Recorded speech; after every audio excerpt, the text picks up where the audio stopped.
Draymond was asked yesterday about his future with the Golden State Warriors, and here's what he had to say. No, this is a business, so you always have to explore those options, and see what makes sense, what doesn't. I'm confident that I'll be here for a very long time, so it's not something I'm going into the season thinking about. This is so interesting because Draymond's the one that a lot of people are saying, oh, I don't know how long he's going to actually. So he's the one who's saying that. How long do you see this Warriors dynasty lasting? Well, I say it lasted for the simple reason.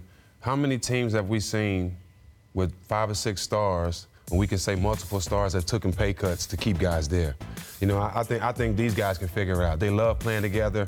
Even Clay's taking a pay cut. They all talk about sticking together, and they all want to be there, and they all want to continue to win because I think they understand what they have is something special that probably never be done again, and they can keep that together and win as many championships as they can. I think they understand that's what they're in it for. I think they can make it work. Well, the cornerstones of this team going forward will be Steph, who's under a long-term deal for huge money, and Clay, who yesterday basically said, I'm not going anywhere. I don't even want to be a free agent. Draymond is eligible. He's not up until 2020, but he's eligible next summer for an extension. Draymond, what he wants, and I don't blame him, he wants all the money. He wants a max extension. This last time, the contract he's on now, it's a beautiful contract, but it is not a max contract. Right. Do the Warriors, a repeater tax team at that point, and we'll see what happens with DeMarcus, do the Warriors want to pay Draymond Green into his 30s in the $40 million range? I don't know the answer to that, but I do know that Steve Kerr yesterday, and he said, we have to take this as this could be our last time together. And I think that's a message that you just give in general on opening day. But I think he knows they don't know about Kevin Durant after this year, and they don't know what will happen if they don't give Draymond the max a year from now. I don't think it's going to affect his play this year. I agree with him, but I think that could be an issue going forward because Draymond didn't have his best season last year. He was hurt. He had a bad shoulder, and then he hit the playoffs. He had a hip issue. But boy, in the playoffs, he looked good. He did. He almost averaged a triple-double. So, hurt or not, he's still the most important player on that team.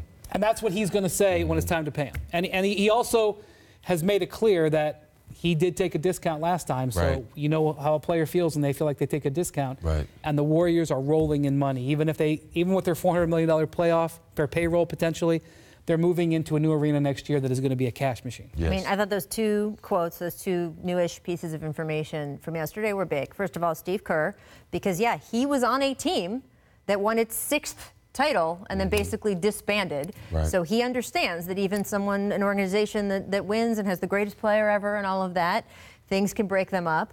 And then also Clay, because look, Clay has been listed on all of the full screens we do of big free agents possible in 2019. Doesn't sound like it, does it? I talked to Michael Thompson, his father, about a week and a half ago, and he said, look, I've been telling Clay, man, and this is, by the way, a former Laker, and the Lakers and LeBron have been rumored as, oh, they're the ones who really want Klay Thompson. Michael Thompson says, I've been telling him, know what you have, stick in Golden State, don't chase the money, don't have to be the star. I know what it's like to be part of a dynasty, grab onto it as long as you can, and then Klay basically echoing that.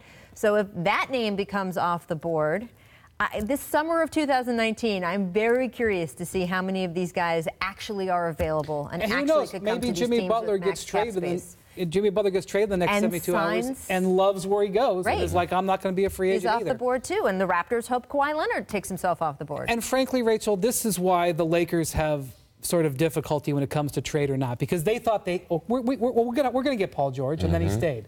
And like you look at Kawhi Leonard, we don't have to go all in to get Kawhi Leonard. We're going to try to sign him. It's a tough dance to make. Klay Thompson sounds like he's staying up in Golden State. Sure. So. And Klay, normally I don't get ahead of myself with free agents and say what they say now, but Klay is a different character. I believe what he says. I don't believe he's going anywhere. Draymond definitely deserves to get paid, though.